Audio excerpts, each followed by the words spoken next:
La seguridad y la justicia deberían ir de la mano. Sin embargo, sentimos en el día a día de la gente que van disociadas, van por cuerdas separadas. Y eso impacta terriblemente en la sensación que la gente debería tener en la calle. Lo que la gente debería para invertir, sentirse segura. No van de la mano, como dice nuestro Zócalo, seguridad en las calles y la justicia en el Estado. En este espacio editorial de A24 y de América, lo que pensamos sobre un tema trascendental en una semana clave en la que se está estudiando también el presupuesto general de gastos de la nación, pensando en el próximo año, pero para destinar parte de ese dinero del todo a lo que es la seguridad, para reforzar esa sensación que la gente debería tener. Pero ¿qué es lo que pasa en este país? En este país, quienes realmente gozan de esa seguridad son los que tienen buen ingreso, como por ejemplo los parlamentarios. ¿Por qué los parlamentarios deberían tener custodia de la Policía Nacional en vez de redireccionar ese número de agentes uniformados a las calles? Salvo aquellos que obviamente se esté demostrando que están en peligro, como ha ocurrido con algunos parlamentarios. Sin embargo, eso no se ha podido lograr en el paso de los años. Con Eva, y ya lo vamos a sumar a Renato como a Carlos también, vamos a mostrarte unas preguntas en nuestras placas. Y vamos a arrancar con la presentación de este tema. Y decimos lo siguiente. Hoy hablamos de la seguridad y de nuestra justicia. Y así como vos, que estás del otro lado, nos hacemos muchas preguntas y posiblemente algunas no van a tener respuesta. Es un análisis que queremos plantear el día de hoy. Vamos con la primera pregunta. ¿Por qué Ramón González Daer se dio el tupé de evadir por años muchos millones de dólares? Vamos dejando picando la pregunta. Señor. La siguiente, por favor.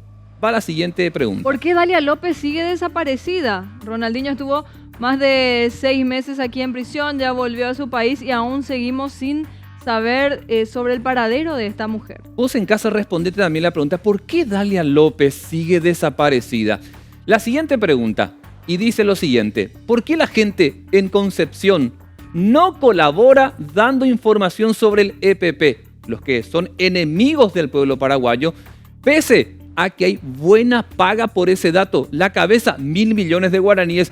Vos en casa, en tu lugar de trabajo, respondete, ¿por qué la gente no dice, sabiendo esa información, dónde están los del EPP? Bueno, iremos esto desglosando para llegar a una idea. La siguiente pregunta dice lo siguiente. ¿Por qué el Comando Vermelho y el PCC hacen lo que quieren en Amambay? ¿Por qué hacen lo que quieren? Matan a quienes quieren, liberan a quienes quieren. ¿Por qué son los reyes de la inseguridad estos dos grupos que vienen de Brasil y ya muy instalados en Paraguay? Respondete vos, porque la siguiente pregunta también busca un desafío. Porque hay más casos de feminicidio y esto evidentemente lo hemos visto acentuado en los últimos meses, en estos últimos meses de encierro donde creció la violencia familiar y sobre todo aumentaron los casos de feminicidio. No debería haber. Uno siempre supone que debería el Palacio de Justicia para lidiar con la persona con la que vos ya no querés seguir o querés desligarte y de algún modo llegar a una armonía aún con esas diferencias. La siguiente información como pregunta tenemos. ¿Por qué hubo fuga masiva de presos en nuestras cárceles? ¿Se acuerdan cómo se escaparon? Como si fuese cada uno de ellos Juan por su casa, salieron de las cárceles. Bueno, y se fueron a Brasil, dicen algunos en una parte. Bueno, la siguiente pregunta plantea otro desafío. ¿Por qué hay a la fecha crímenes sin resolverse e impunes? ¿Por qué hay crímenes que nunca cierran? Algunos sí, y terminaron con 40 años de prisión, pero la mayoría, ¿por qué no se resuelve? La siguiente pregunta dice lo siguiente. ¿Por qué hay gente procesada que no respeta la prisión domiciliaria? De esto tenemos a montones. Cada tanto escuchamos que un comisario dice, hemos detenido en la vía pública en su vehículo una barrera policial y tenía orden de que esté en la casa. ¿Por qué estaba libre? Bueno, hacete vos la respuesta también. La siguiente pregunta dice lo siguiente. A ver, hoy cuando hablamos de la justicia, de la violencia, ¿por qué no se erradica el abigeato? Cada tanto vemos que se lleva una importante cantidad de vacas y otros animales y queda ahí en el olvido. La siguiente pregunta. ¿Por qué sigue tan campante el contrabando en nuestro país? Y este hecho lo veíamos aún con las fronteras cerradas. Sí, recordemos. con esta pandemia. En esta pandemia, sí, y de igual manera seguíamos viendo casos de contrabando. Y esto que afecta a los productores, que cada tanto están pidiendo que se refuercen esos controles en zona fronteriza. Y uno de los puntos que lleva hoy a los campesinos a venir a Asunción, entre tantos reclamos, que se pueda erradicar este mal que afecta a nuestra economía. La siguiente placa dice lo siguiente. ¿Por qué atropellaron a la inmunidad de la palabra y la legítima defensa al suspender a la diputada liberal Celeste Amarilla? Un caso que de hecho ya va a llegar a reclamos internacionales en la fecha. Sí, un grupo de parlamentarios hoy oficializa esa denuncia internacional. Pero hicieron lo que quisieron los de la Cámara de la Vergüenza, una cámara en baja, no cámara baja, como se conoce a la de diputados. Vamos a hablar de eso también. La siguiente placa muestra lo siguiente. ¿Por qué hay casos de omisión de auxilio? Decime si no, ¿cuántas veces hemos visto en los videos de circuito cerrado la gente que atropella a otra y no se queda? O los que son testigos pasan de largo. ¿Por qué no se quedan? ¿Por qué hay omisión de auxilio en este país? ¿Por qué prefieren ver a una persona sufrir en el asfaltado, ensangrentada y no darle la mano? ¿Por qué no quieren testificar ante la fiscalía? Vamos a hablar de eso porque tenemos nuestro punto de vista al respecto. Y aquí va nuestra respuesta, en esta placa. No todos denuncian hechos irregulares y crímenes porque no se confía en las autoridades. Eva, la gente cuando prefiere decir yo no voy a dar datos del EPP, aunque sé dónde está, sé dónde se mueve, sé dónde vive, aún sabiendo que va a recibir 1.000 millones de guaraníes por eso, porque sabe que en algún momento se dará a conocer la identidad de esa persona, aunque siempre dicen que se va a respaldar, que no se va a revelar, igual se termina. Porque no lo van a proteger, Diego, porque no sabemos o sentimos en realidad que no hay una justicia que nos respalda, que nos cuide, que nos proteja. Es importante la confianza. Si el ciudadano y la ciudadana no confía en su fiscalía, si no confía en su juez porque ha visto cómo se manejaban desde el jurado de enjuiciamiento de magistrados con Óscar González Dar, que con un telefonazo resolvía un problema, la gente no va a confiar y muchas veces recurre a esa justicia por mano propia, que uno no debería motivarla, pero es lo que ocurre cuando encontramos a nuestros políticos que desde el Parlamento cocinan proyectos que terminan políticamente solamente a ellos beneficiándole. Cuando ven a parlamentarios que gozan de una cantidad de policías para ellos de tener más de 35 millones de guaraníes de salario y aún así tienen custodia, obviamente la gente va a sospechar y decir no confía en sus autoridades. ¿Por qué Dalia López, una de nuestras preguntas, no aparece y goza de información privilegiada? Tiene contacto con el Estado, tiene amistades en el gobierno, da buena paga seguramente por información y no aparece. Tienen buenos abogados y no aparece. Y este enredo judicial hace que se convierta la seguridad en la cuerda floja.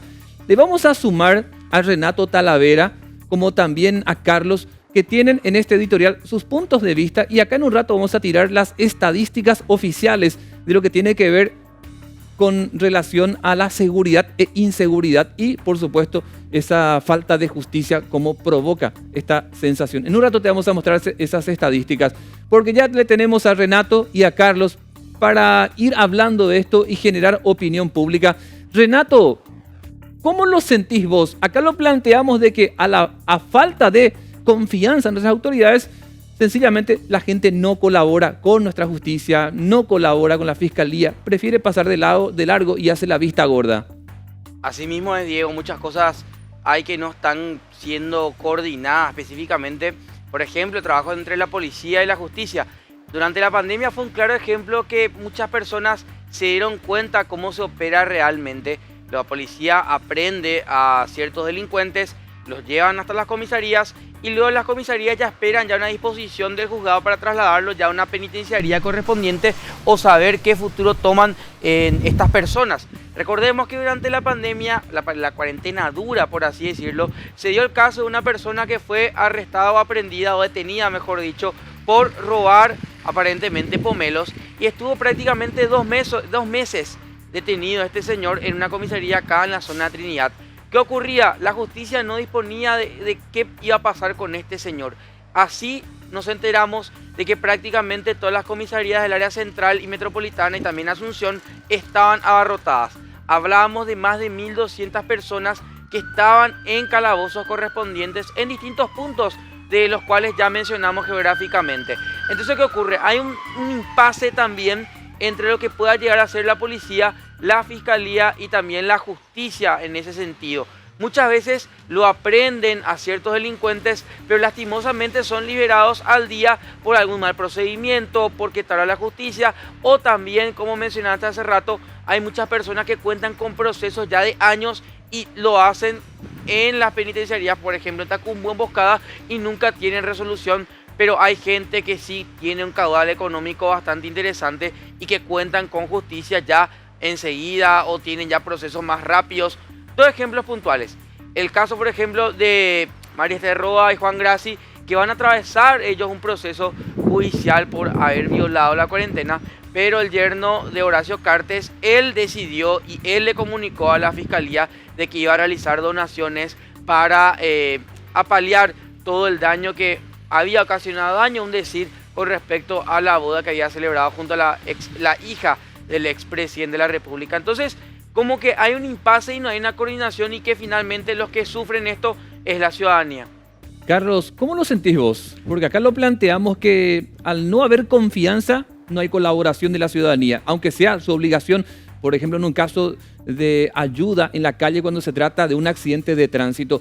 ¿Cómo lo sentís vos, Carlos?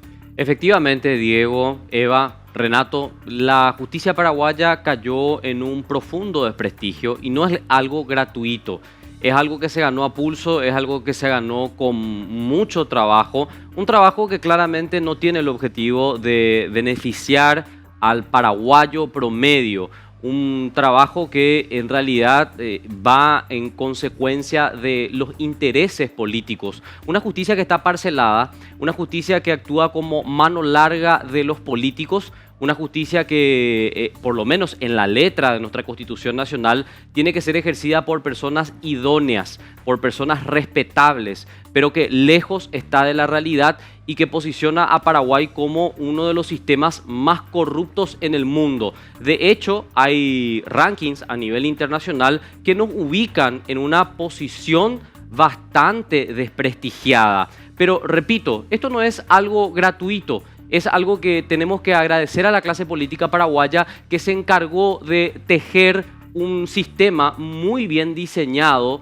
que, bueno, beneficia, por supuesto, a sus claques políticas. En 2017 recordarán ustedes que explotaba este escándalo de los famosos audios filtrados. Hay que recordar que en esos audios filtrados los protagonistas eran jueces, fiscales, miembros de órganos extrapoderes como es el jurado de enjuiciamiento, del Consejo de la Magistratura. Todo el sistema judicial estuvo involucrado. Y estos audios revelaron un esquema de cómo se opera en la justicia paraguaya. Luego de conocer esa situación, porque era un secreto a voces, pero teníamos por fin las evidencias, claro que el sistema está totalmente desprestigiado. La pregunta es, ¿cómo va a cumplir entonces con el objetivo que le manda la Constitución Nacional?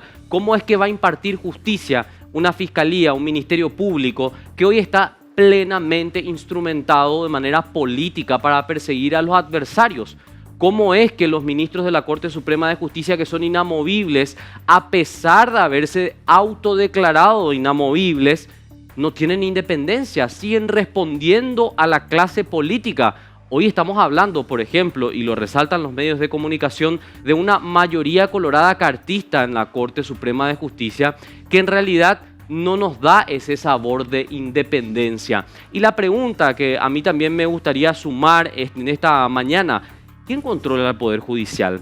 Porque hay que recordar que una democracia establece un sistema de poderes y contrapoderes, un sistema donde podamos controlar a las personas que están administrando la cosa pública. Mucho hablamos del presidente de la República, mucho se discute el desprestigio de la clase política en el Congreso a través del Poder Legislativo, pero muy poco nos acordamos del Poder Judicial, muy poco nos acordamos del Ministerio Público, que es representante de la sociedad y que está profundamente desprestigiado por todo esto que ya veníamos contando, ¿no? La instrumentación política y el beneficio personal, que nada tiene que ver con los objetivos que persigue nuestra Constitución Nacional y que ordena cuando habla de una justicia que tiene que ser impartida por personas idóneas y respetables.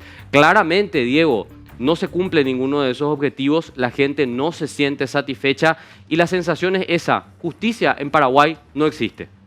Con Eva estábamos mirando unas estadísticas. Entiendo que CONACYT era la institución, un órgano oficial. Probablemente los datos que den a conocer, si bien son oficial, no sea el dato real a nivel país.